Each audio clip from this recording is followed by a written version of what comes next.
Hello everyone, welcome back. तो I hope आप सबकी प्रिपरेशन बहुत बढ़िया चल रही होगी और जो समस्याएं कुछ आ रही हैं वो कुछ कुछ मेरे वीडियोस से कुछ कुछ सही हो भी रही होंगी। ठीक है। आज की वीडियो में एक बहुत बड़ी बात करने वाले हैं। एक एक एक बहुत बड़ा टॉपिक है ये। ठीक है। जनरली इससे समस्याएं बहुत ज़्यादा होती हैं क्योंकि अगर आप सही से चीज़ों को फॉलो नहीं कर पाते हैं तो वहाँ पर जो रिजल्ट्स हैं उन पर बहुत फ़र्क पड़ता है। ठीक है। प्रिपरेशन करना, स्ट्रैटेजी बना के जो कॉन्सेप्ट्स उनको समझना और उनको रिवाइज करना, that is the similar thing. अगर आपने एक बार प्रिपरेशन करी और अगर आप उसको रिवाइज नहीं करोगे तो बहुत बड़ी समस्याएं आ सकती हैं। मतलब रिजल्ट जो है ना 50% से भी ज़्यादा डिक्रीज हो सकता है। तो किस तरह से रिवाइज करना है, कुछ बेस्ट बेस्ट मेथड्स जो हैं जो मैंने अप्लाई किए हुए हैं खुद पे। ठीक है। मतलब एक्सपेरिमेंट खुद पे मैंने करके जो मैंने काम किया था, बीएससी हो या चाहे वो आईआईटी एग्जाम की प्रिपरेशन हो, किस तरह से मैंने रिवाइज किया था, इनके बारे में आज बात करने वाले हैं। तो एक पहला जो बहुत बेस्ट मेथड मुझे लगता है that is the active recall method. Active recall method क्या होता है, मैं पर्सनली इसको यूज़ करता था, करता हूँ भी, कभी कभी ज़रूरत पड़ता है। ठीक है।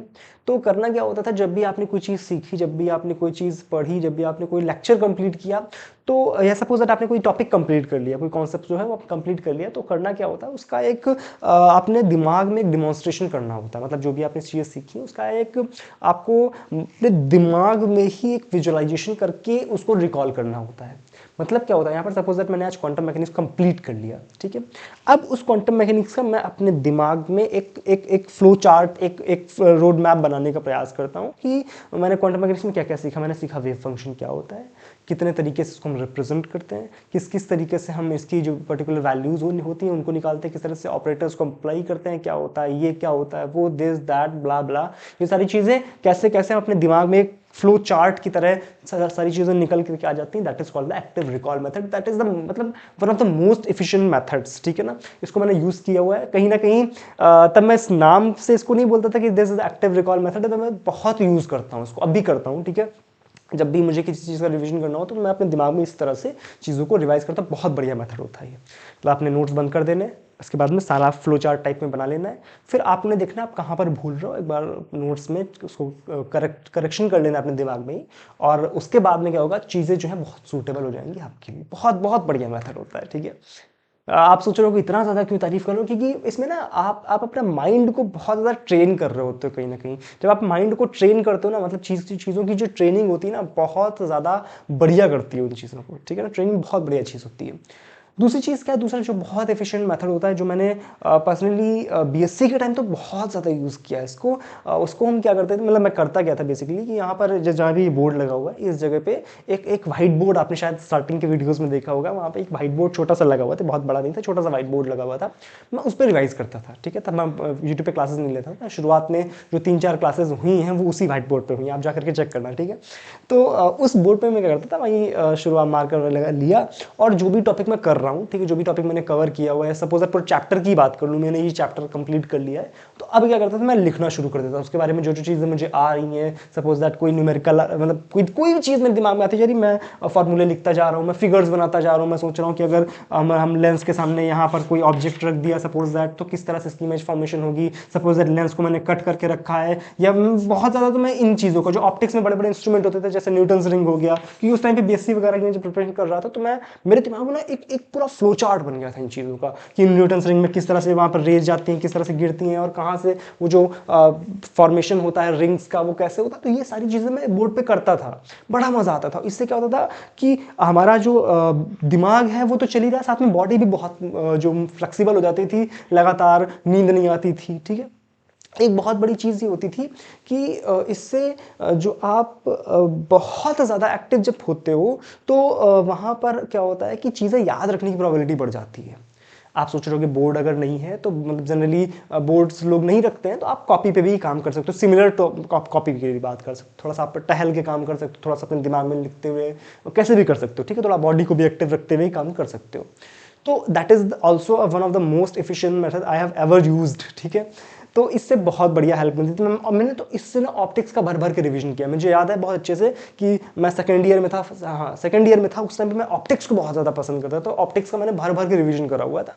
तो उस टाइम पे वही छोटा वाला बोर्ड जो लगा हुआ था उस पर मैं रिवीजन करता था, बहुत मज़ा आता था। और वो ना ऑप्टिक्स का वो पूरा जो सिलेबस था वो मेरे दिमाग में उतर सा गया था। मेरे दोस्त बोलते थे कि मतलब इतना इतना ज़्यादा इफिशिएंटली कैसे रिवाइज किया, तो मेरा सिंपल आंसर होता था बोर्ड पे लिख लिख के, ठीक है ना। तो लिख लिख के जब आप चीज़ों को समझते हो तो बहुत मज़ा आता है, ठीक है ना। एक बहुत बढ़िया मेथड बताने वाला हूँ अभी, ठीक है, तो इसके बाद जो आने वाला है, ठीक है। एक जो अगला मेथड है, इसके बाद सबसे बढ़िया मेथड बताऊंगा। एक जो बढ़िया मेथड है उसको बोलते हैं हम लोग जो डिस्कशन वाला मेथड, ठीक है ना। डिस्कशन में क्या होता है, मैंने आज का पिछले पिछले वीडियो में शायद चर्चा करी थी डिस्कशन पे, कि वहां पर क्या होता है कि आप ना जब चीज़ों को डिस्कस करते हो, सपोज दैट आपने क्या किया, सपोज आपने कोई टॉपिक पढ़ा, ठीक है, आपका कोई फ्रेंड है, आप उसको समझाना चाह रहे हो, ठीक है, तो बड़ी होता क्या है कि आपने कोई टॉपिक पढ़ा, उसने कोई टॉपिक पढ़ा, आप लोग एक दूसरे से शेयर करोगे तो वहाँ पे टाइम भी बचता है, टाइम मैनेजमेंट में मैंने इसकी बात करी थी। और दूसरी चीज़ ये होती है कि आप ना बहुत बढ़िया से चीज़ों को रिकॉल कर पाते हो जब आप चीज़ों को बोलते हो लगातार। भाई यहाँ पर क्या था, जो मैंने पहले दो मेथड डिस्कस किए, यहाँ पे एक में आप माइंड में थोड़ा सा सोच रहे थे, एक में आप लिख रहे थे, बट अभी तक आपने वो वोकैब वाली एक्सरसाइज नहीं करी, आपने बोला नहीं है अभी तक। तो तीसरा जो पॉइंट है ये जिसमें बोलना पड़ रहा है आपको, तो वहाँ पर बहुत बढ़िया प्रिपरेशन होती है। क्यों? क्योंकि आप लगातार चीज़ों को बोल रहे होते हो, जब आप चीज़ें समझाते हो किसी को, किसी मैनर में समझाते हो, तो वो चीज़ सबसे बढ़िया आपको तैयार होती है। तो आप दूसरों को समझाओ, ठीक है ना। आपका जो एक कोई ना कोई ऐसा दोस्त होता ही है जो आपके साथ में प्रिपरेशन कर रहा होता है, मोस्टली होता है। नहीं होता है तो आप खुद को समझाओ। अगर नहीं होता ना, सपोज दैट कोई आपका दोस्त नहीं है ऐसा जो साथ में उसी सेम स्ट्रीम में प्रिपरेशन कर रहा हो, तो आप खुद को समझा सकते हो, आप छोटे छोटे वीडियोज बना सकते हो खुद के, ठीक है ना। बहुत बढ़िया प्रिपरेशन होती है, बड़ा मजा आता है इसको करने में, ठीक है। मैं खुद की छोटी छोटी वीडियो कहीं डालना वाला नहीं, कहीं अपलोड नहीं करना चाहो कर भी दो, क्या ही फर्क पड़ता है। बट बहुत मज़ा आता है करने में, जब आप चीज़ों को समझाते हो, जब चीज़ें लिखते लिख लिख बोलते हो आप, तो उससे बहुत बढ़िया रिविजन होता है। तो एक ये मेथड होता है जब आप डिस्कशन वाला मेथड अपनाते हो। एक जो last but not the least, जो मैंने अभी पिछली वीडियो में इसमें भी चर्चा करी थी, माइंड मैप की। माइंड मैप जो होता है वो क्या करता है, आपके दिमाग के तार खोल देता है सारे। मतलब क्या होता है, आपको सिर्फ एक A4 शीट लेनी होती है, ठीक है। एक A4 शीट लेनी है, जो भी आपका टॉपिक है उसको बीचों बीच में लिखना होता है ना। और उसका जो भी सब टॉपिक्स हैं उनको इस तरह से लिखना है, सपोज यहाँ की स्ट्रीम आ गई सब टॉपिक, ठीक है। अब सब टॉपिक में भी कुछ टॉपिक्स आ रहे हैं, उनको आपने लिखा, तो इस तरह से आना एक पूरा चार्ट बन जाता है। तो एक शॉर्ट नोट की तरह ही काम करता है। यहाँ पे कई चीज़ें हैं, ये एक शॉर्ट नोट की तरह भी काम करेगा, ये आपका एक दिमाग की एक्सरसाइज में कई मेथड्स को ना मिला कि ये मेथड बन रहा है। इसको मैंने बहुत एफिशिएंटली यूज़ किया और मैंने आपको माइंड मैप्स प्रोवाइड भी कराया पिछले सालों में भी। मैंने जो पिछले जो बैचेस निकले, चाहे वो 21 का हो चाहे वो 22 का हो, 22 या 23 में, जो 22 और 23 वाले बैचेस थे उनको भी मैंने माइंड मैप्स दिए हुए थे। मैंने 21 में तो बहुत सारे शॉर्ट नोट्स भी शायद डाले हुए थे। तो उनमें क्या होता है कि इसमें आप माइंड की भी एक्सरसाइज करा रहे हो, आप शॉर्ट नोट्स भी प्रिपेयर कर रहे हो और आप लिख भी रहे हो। जो मैंने पिछले 2 से 3 मेथड्स बताए हैं ना, उन सबको मिला करके ये चीज़ है, ठीक है।